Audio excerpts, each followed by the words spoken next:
कल मैंने आप लोगों को बताया था सिंपल प्रेजेंट टेंस के बारे में, बताया था ना। अब हमें समझना है जो सिंपल प्रेजेंट टेंस में जो सेंटेंसेस बनाते हैं वो किस किस कंडीशन में बनाते हैं, समझ रहे हैं? क्योंकि आखिरकार हम लोग जो भी पढ़ रहे हैं बनाना तो सेंटेंसेस ही है, बनाना तो वाक्य क्रिएशन है ना। तो किस किस कंडीशन में बनाते हैं ये आज सीखेंगे, ठीक है। पहले अब लिख लेते हैं simple present tense.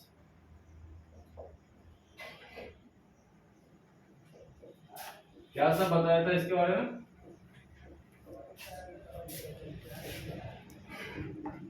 Simple present tense के बारे में आप लोगों को क्या से समझाया गया था? कंडीशन क्या था? कंडीशन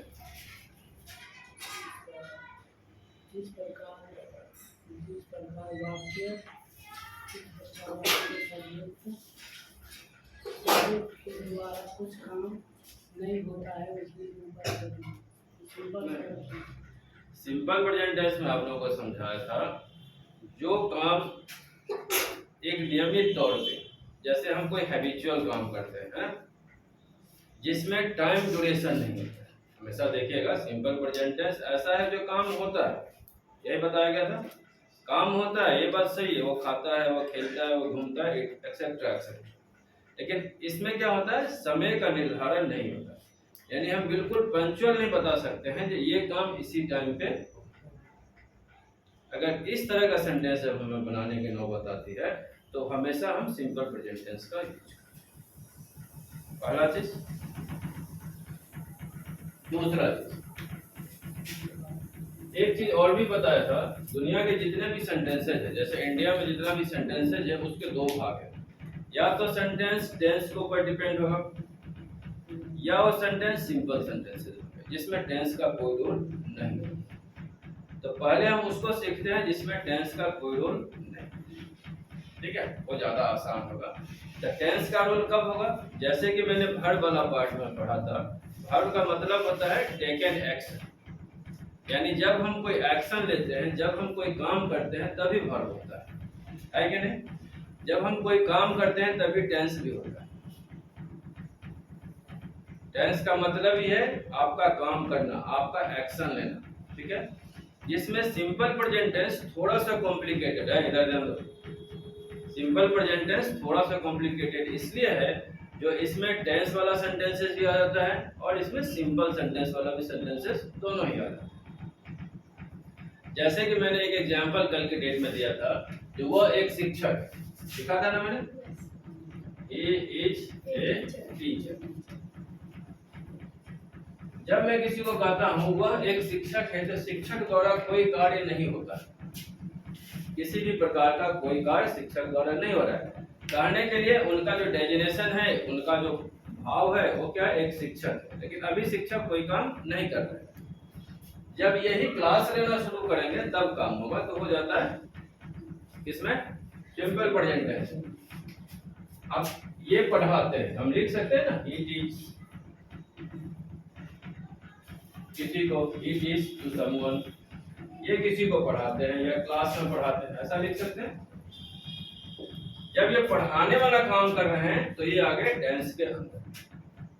पहला चीज हम लोग सीखेंगे क्या, ऐसे कोई निर्धारण करना हो जिसमें काम नहीं होता, सॉरी मैंने जिसमें टेकन एक्शन वर्ब नहीं है, यानी वर्ब का ज्यादा रूप नहीं है, यानी वर्ब है ही नहीं, बस उसके डेजिग्नेशन, गौरव, उसके स्वभाव, ये सब चीज बताते हैं, तो हमेशा उसमें एम इज आर का प्रयोग करते हैं simple present tense. Am is are का यूज करेंगे सिंपल प्रेजेंट टेंस, ठीक है। तो चलिए इसको लिखिए। अगर सिंपल प्रेजेंट टेंस का सिर्फ डेफिनेशन लिखना हो तो कैसे लिख सकते हैं? सिर्फ डेफिनेशन लिखना हो तो कैसे इसको बता सकते हैं? सिंपल प्रेजेंट टेंस लिखना हो सिंपल लिखे ना, ऐसे टू डिनोट, ठीक है, विच एक्शन है ना is doing generally, to donate which action is doing generally, यानी जनरल सेंस में जो बातें होती है वो सारा का सारा सिंपल प्रेजेंट टेंस में आ जाता है। तो इस लाइन को लिखा आपको, ज्यादा लंबा चौड़ा डेफिनेशन लिखने की जरूरत नहीं है। यह इंगित करता है उस एक्शन को जो जनरल सेंस में होता है।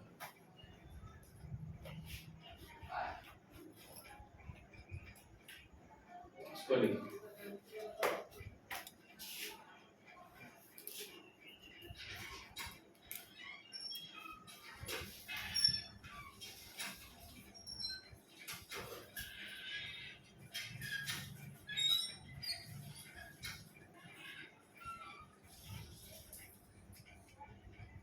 To donate which action is doing generally, सामान्य बातें जो होती है, सामान्य तौर की जो बातें होती है वो सारा का सारा हम सिंपल प्रेजेंट टेंस में ही रखते हैं।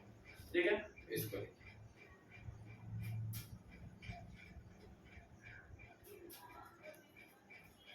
हिंदी लिखना है तो ऐसे लिख लो, जो काम सामान्य रूप से होता है उसे सिंपल प्रेजेंट टेंस में रखा जाता है। या ऐसे लिखिए, जो काम सामान्य रूप से करते हैं, है ना, वो सिंपल प्रेजेंट टेंस कहलाता है। ये लिख सकते हैं, जो काम सामान्य रूप से करते हैं वह सिंपल प्रेजेंट टेंस कहलाता है।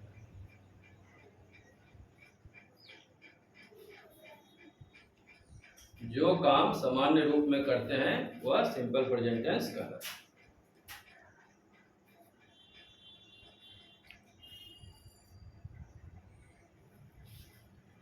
लिख लें, अगला नोट से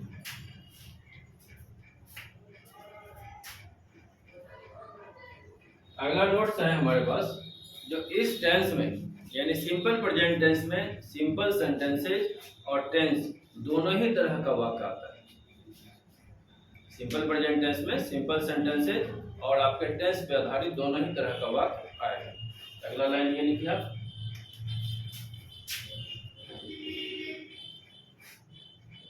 in this tense there are two kinds of sentences.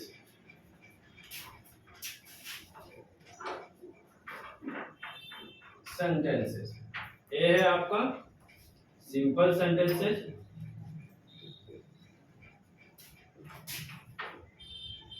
है ना, और बी है आपका टेंस डिपेंडेबल सेंटेंसेस।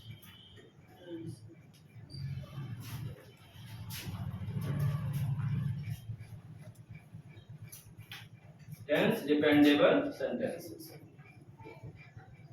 ठीक है। इन दिस टेंस यानी इस टेंस में there are two kinds of sentences, मैंने दो तरह के वाक्य हमें मिलेंगे। क्या होते हैं, एक लिखेंगे सिंपल सेंटेंसेस, दूसरा लिखेंगे टेंस डिपेंडेबल सेंटेंसेस। ऐसा सेंटेंस जो टेंस के ऊपर डिपेंड करता है। ये दोनों चीज लिखे, ये आप नोट्स लिखा रहे हैं, लिखते जाओ।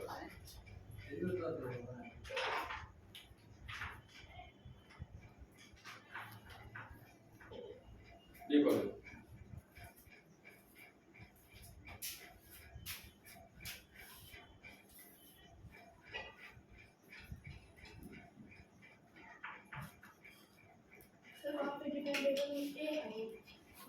डिपेंडेबल, DEPEN डेबल, डिपेंडेबल,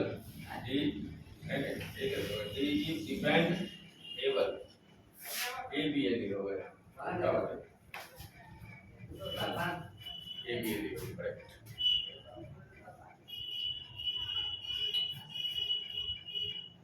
लिख ले,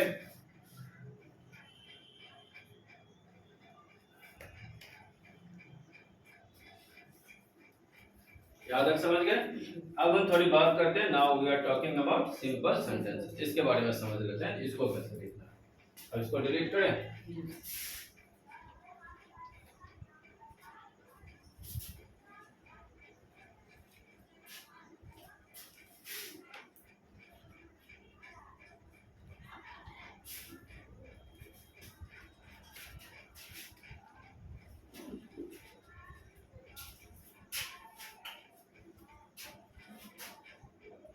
हम कैसे समझेंगे जो कोई सिंपल सेंटेंस है, क्वेश्चन ये भी है ना, how do you define this is the simple sentence. अब कैसे कहेंगे, हाउ कैन यू से it is a simple sentence. Sentence पढ़ने के बाद अगर उसमें कुछ एक्शन ना दिखे, यानी सब्जेक्ट आपका काम करता हुआ ना दिखे, तो आप समझ जाए सिंपल सेंटेंस।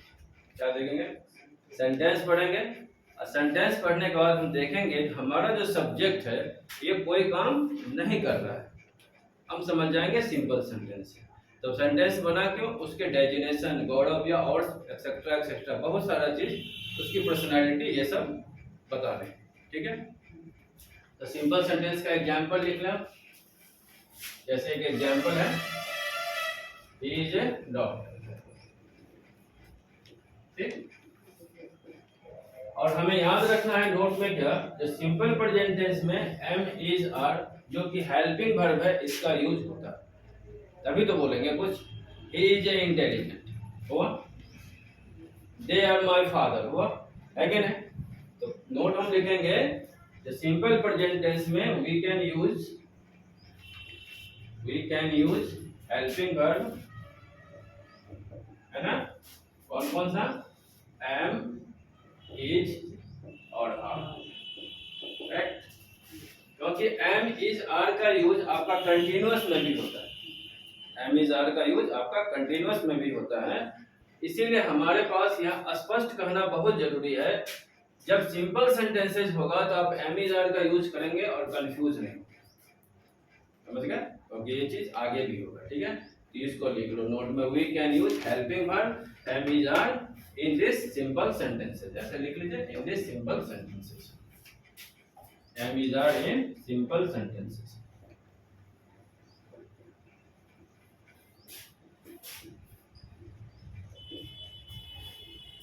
ठीक है, we can use helping verb am is are in simple sentences।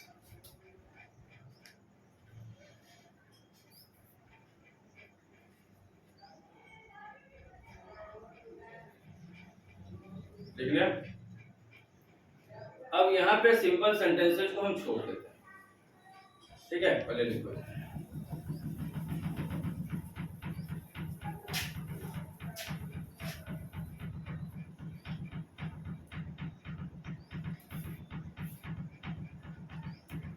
देख ले। अब यहाँ पे सिंपल सेंटेंसेस को छोड़ दे, इस तरह के जितना भी वाक्य बनाना हो, वो डॉक्टर है, वो कलेक्टर है, वो इंजीनियर है, ये मेरी माता है, ये मेरे पिता है, व्हाटसोएवर कुछ भी, तो आप देखेंगे जो सब्जेक्ट कुछ कर नहीं रहा है, बस रिलेशन बता रहा है, पोजीशन बता रहा है, इस तरह की बातें कर रहा है, उसके द्वारा कोई काम नहीं हो रहा है, ये सारे के सारे सेंटेंस हम बनाएंगे एम इज आर के साथ सिंपल सेंटेंस। क्लियर हो गया, कहीं कोई दिक्कत नहीं। अब हम चलते हैं टेंस डिपेंडेबल की, जिस पर हम बात कर रहे हैं। तो टेंस के कंडीशन में क्या होता है,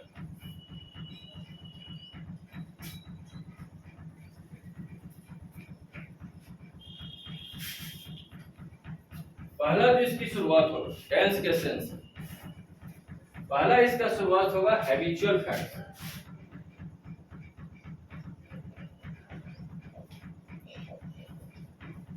हैबिचुअल का मतलब क्या होता है, आदत, जिसे हम कहते हैं आदत, आदतें। ठीक है, अब देखो हमारे अंदर जो आदतें हैं उसको हम इंग्लिश में बोलते हैं हैबिचुअल। तो आपके अंदर जो आदतें हैं, तो ये आदत से आप क्या समझते हैं, जिसे हैबिट कहते हैं।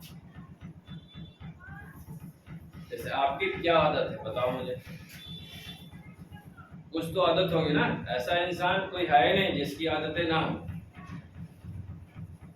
तो आपकी आदत क्या है, जैसे कि मान लो मेरी आदत है बुक पढ़ना, अगर सेंटेंस लिखना हो तो कैसे लिखेंगे, मैं बुक पढ़ता हूँ। अब ऐसा तो नहीं है कब पढ़ता हूँ, कहाँ पढ़ता हूँ, अगर मेरी आदत है बुक पढ़ना, यहाँ पर लिखता हूँ मेरी आदत है बुक पढ़ना, तो मैं लिख सकता हूँ मैं बुक पढ़ता हूँ, आई रीड ए बुक, हुआ एक एग्जांपल। अब यहाँ पर आपको देखना ये है, जब मैं लिखता हूँ आई रीड ए बुक, तो यहाँ समय का निर्धारण नहीं हो रहा है, एक हैबिट है। अब कोई ठीक नहीं है मैं सुबह में पढ़ूंगा, रात में पढ़ूंगा, दोपहर में पढ़ूंगा, कब पढ़ूंगा, कहीं कोई टाइम डिपेंडेबल नहीं है, नहीं है ना। तो ये हुई मेरी आदत। जैसे मान लो तुम्हारी आदत है गाना सुनने का, इसका आदत है क्रिकेट खेलने का, ऐसा भी होगा ना।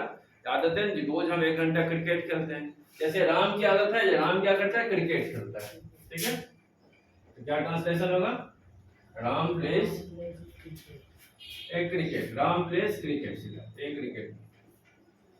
फुटबॉल कुछ भी हो सकता है, नहीं हो सकता है ना। जैसे मैं सुबह 6 बजे, चलिए ना ही प्लेस भी कर दे तो एक ही बात है, कोई दिक्कत नहीं है ना, ही प्लेस भी तो एक ही। जैसे मेरी आदत है मैं सुबह 6 बजे उठता हूँ या 5 बजे उठता हूँ, तो क्या लिखेंगे, we get up, we wake up, we wake up at 5 AM। यहाँ पर जितना सेंटेंस मैंने लिखा, ये देखिए आपकी आदतें हैबिट से मिला हुआ है। आप सुबह नाश्ता करते हैं, खाना खाते हैं, गाना सुनते हैं, घूमते फिरते हैं। जैसे हिंदी वाली किताब में लिखा होता है ना, ता है ती है ते, ठीक है। कहीं टाइम आपका दिख नहीं रहा है यहाँ पे, जो किस टाइम पे आप नाश्ता करते हैं, कब क्या करते हैं, नहीं करते। तो पहला चीज हमको देखना है, जो हैबिचुअल होगा, आदत संबंधी जितना भी सेंटेंसेस हम बनाएंगे, सारा का सारा बनाएंगे सिंपल प्रेजेंट। जो भी आपकी आदतें हो, आपका मतलब हुआ सब्जेक्ट, जो भी सब्जेक्ट की आदतें हैं वो सारा का सारा बनेगा सिंपल सेंटेंस। अब आप इस चीज को देखिए,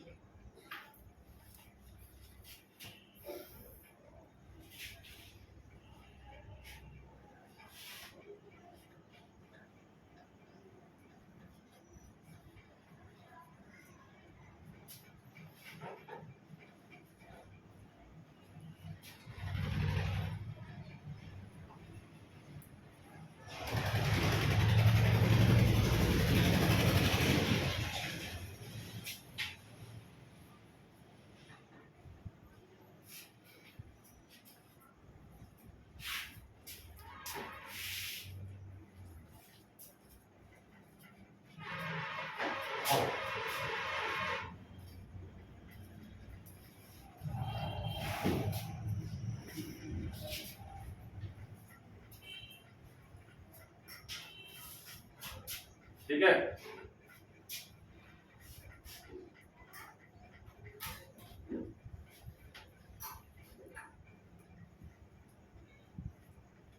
ठीक है, समझ में आया। यानी सब्जेक्ट का मतलब आप, सब्जेक्ट का मतलब कौन, मैं। मेरी जो आदतें हैं, जो नियमित रूप से होती रहती है, खेलना कूदना उठना बैठना एक्सेट्रा एक्सेट्रा, ये सारा का सारा हम लिखेंगे सिंपल प्रेजेंट टेंस में। जब भी सेंटेंस बनाना हो हमको क्लियर। अब हम चलते हैं इसके दूसरे रूप में।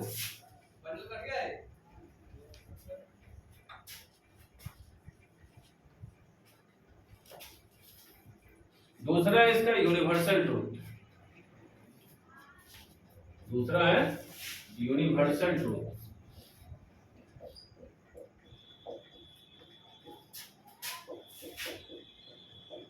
यूनिवर्सल ट्रूथ का मतलब क्या होता है, सार्वभौमिक सत्य। हिंदी में पढ़ेंगे तो यूनिवर्सल ट्रूथ का मतलब होता है सार्वभौमिक सत्य। जैसे सूरज पूरब में निकलता है, तो हम तो नहीं कहते ना सूरज को जगने के लिए, सुबह सुबह कौन करता है उसको, नहीं करते हैं। तो सूरज का पूरब में निकलना, पृथ्वी का घूमना, है कि नहीं, इंसान का मर जाना, आप देखिए इसमें किसी सब्जेक्ट का कोई रोल है ही नहीं। It is all Bairstow by the God, ये सब कुछ ईश्वर के द्वारा दिया गया है, जिसमें आपका कोई रोल नहीं है। सब कुछ भगवान ने खुद ही आकर के किया है, खुद ही बनाया है। ये सारा का सारा यूनिवर्सल ट्रूथ है।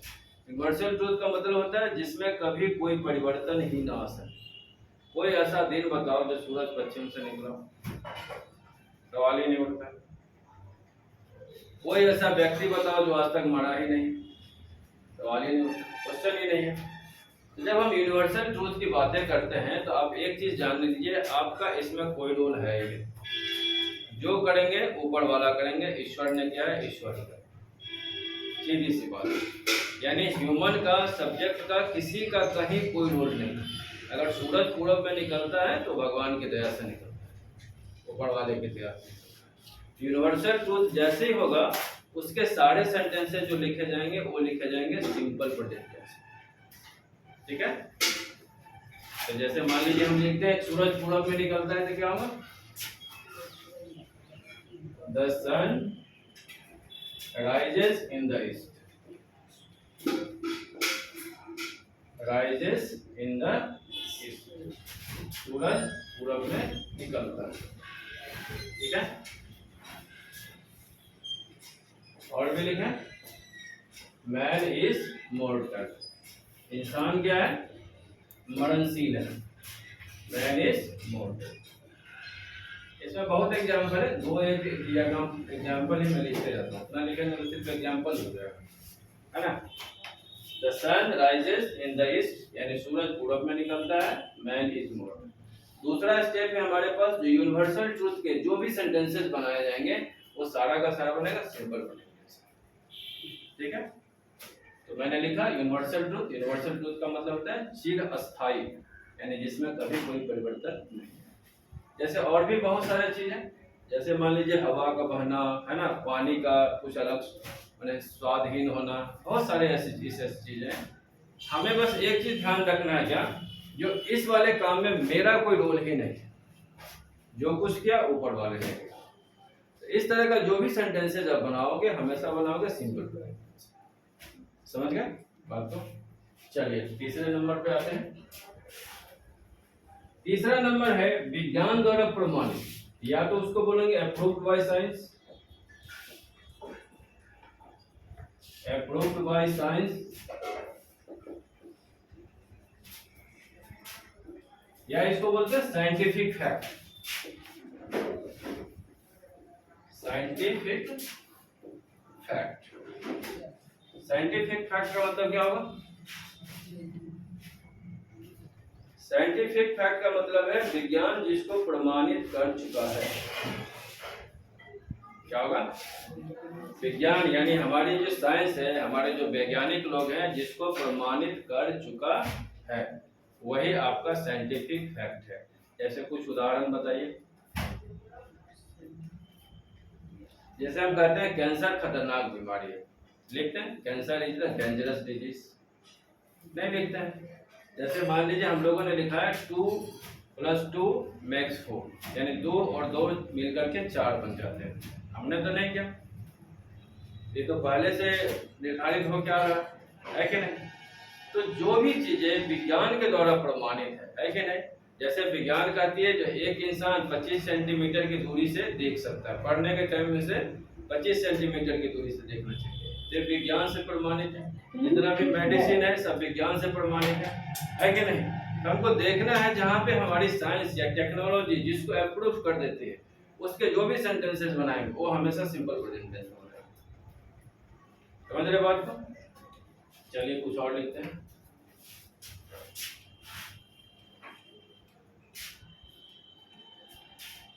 जैसे मान लीजिए एक होता है 2 + ऐसे भी लिख सकते हैं 2 + 2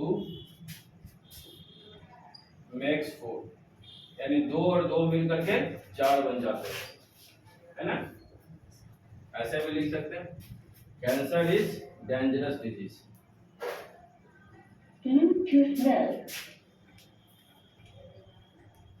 डेंजरस डिजीज, है ना। लिख लीजिए इसको।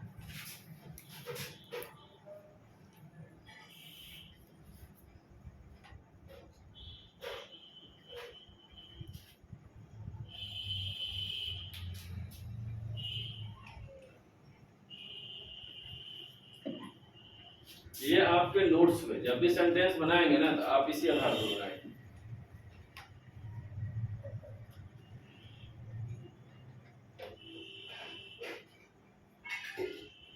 अप्रूव्ड बाय साइंस या साइंटिफिक फैक्ट।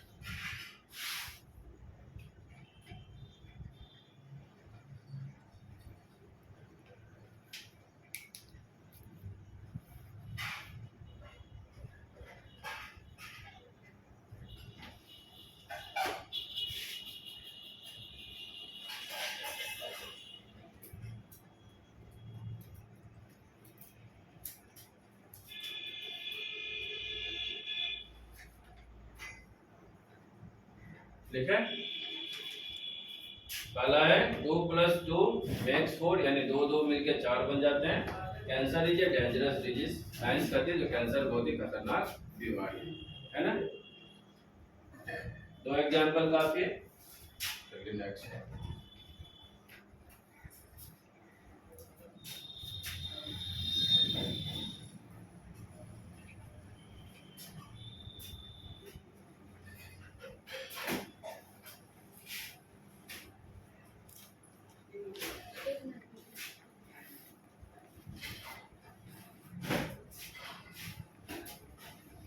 अगर कोई बातें फ्यूचर में, सुनो इधर, ये आपके बुक में है नहीं, 10th के अंदर में आपका जो बुक है नहीं, बहुत छोटा बुक है।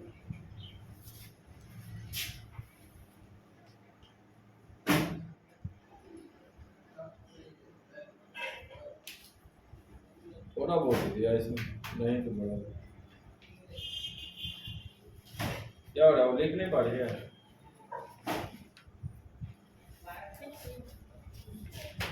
देखिए, अगर कोई चीज, कोई प्लान फ्यूचर में होने वाला हो जो प्री प्लान है, उसके सेंटेंस हमेशा सिंपल प्रेजेंट टेंस में लिखा है।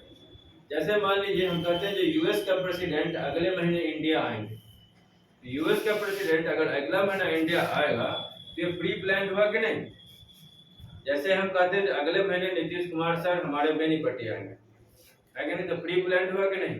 तो फ्यूचर में जो काम प्री प्लान यानी प्लान के हिसाब से होने वाला है, टाइम निर्धारित है, ऐसा सेंटेंस हमेशा सिंपल प्रेजेंट टेंस में लिखा है। क्या समझा।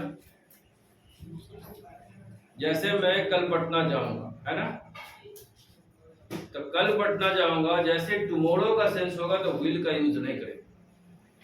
आई go to Patna tomorrow.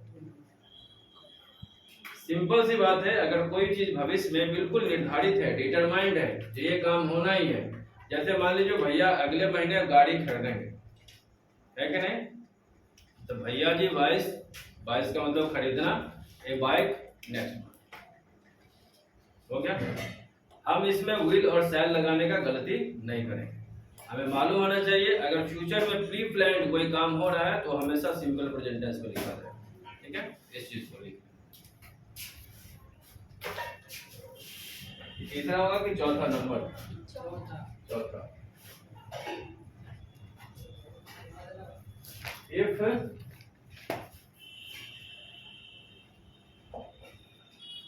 Any work will have happened in future time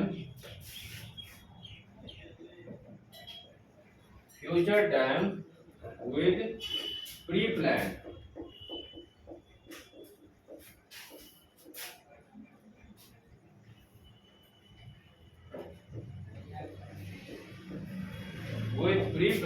ठीक है। In this condition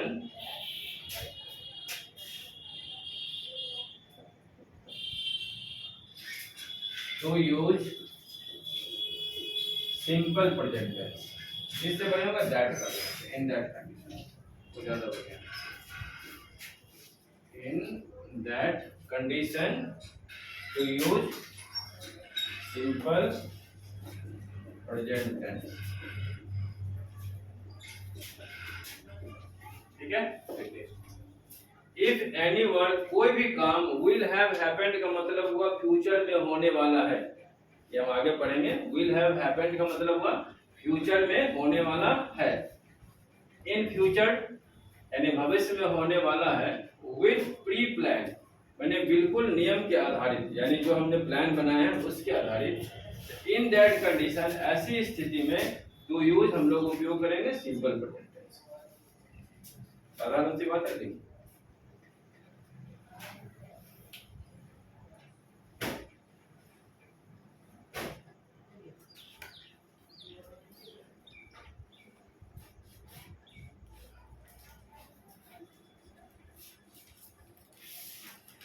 लिखे बिल्कुल साधारण सा भाषा में लिखता हूं, देखिए।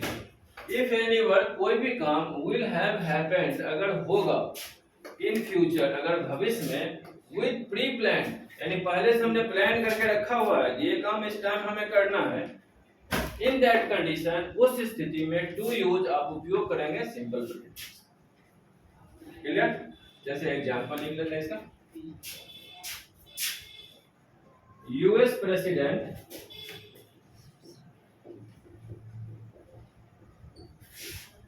comes in India, है ना, नेक्स्ट मंथ, नेक्स्ट मंथ। ठीक है, देख लें। यानी अमेरिका के राष्ट्रपति अगले महीने भारत में आएंगे। ठीक है, अगर ऐसा लिखा हो US president comes in India next month, आप ऐसा मत समझना आज ही आने वाले हैं, अगले महीने आने वाले हैं। ठीक है, देखिए इसका example.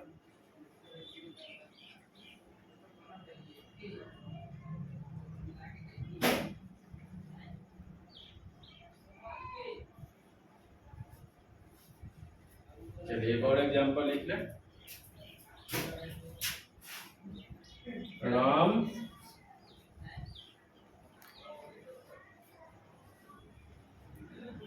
buys a car tomorrow, या नेक्स्ट मंथ ही करो, बढ़िया रहेगा, वैसे क्या आप नेक्स्ट मंथ। ठीक है, यानी राम अगले महीना कार खरीदेगा। राम बाइस BOIS बाइस ए कार नेक्स्ट मंथ, यानी राम अगले महीने कार खरीदेगा। तो इस कंडीशन में हमेशा सिंपल प्रेजेंट टेंस का ही यूज करेंगे।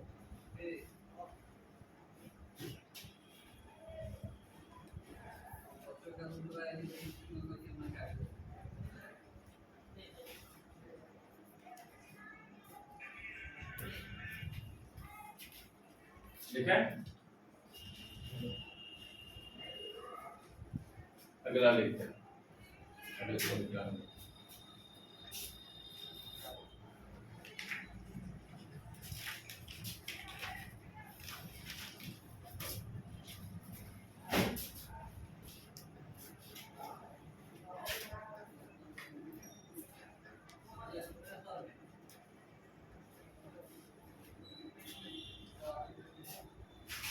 टीवी या टेलीविजन या न्यूज़पेपर, उसका हेडिंग जब भी आएगा वो सिंपल प्रेजेंट टेंस में लिखा जाएगा। हमें समझना है, टीवी हो, टेलीविजन हो, रेडियो हो, समाचार पत्र हो, उसका हेडलाइन जब भी लिखा जाएगा तो सिंपल प्रेजेंट टेंस में लिखा जाएगा।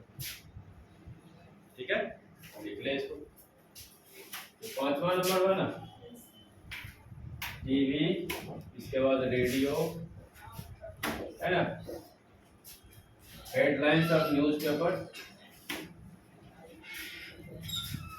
headlines of newspaper, always write in, always writes in simple present tense।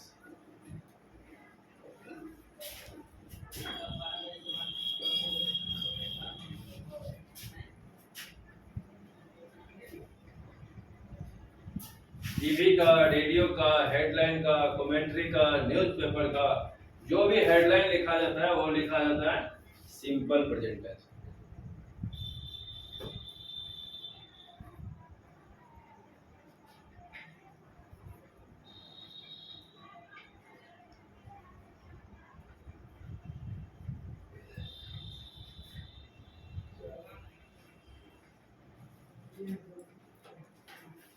ठीक है, चलिए इसके एग्जांपल लिख लेंगे। US Indo talks fair, US Indo talks fair का मतलब हुआ यूनाइटेड स्टेट और भारत की जो बातचीत थी वो विफल हो गई, है ना। चलिए लीजिए,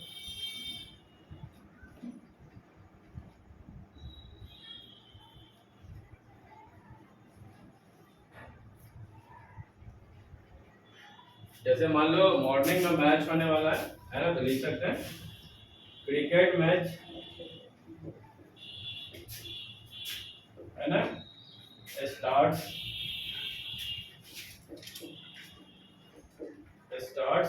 अर्ली मॉर्निंग।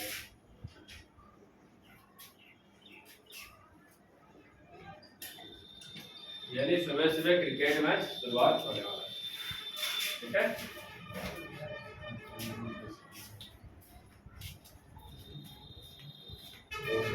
कोई भी बोला हो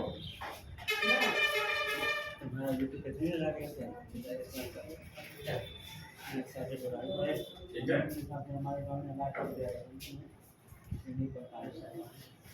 अब मैं तुम लोगों को इसके ऊपर में 10 सेंटेंसेस लिखाता हूँ हिंदी में, ट्रांसलेट करके रखा। ठीक।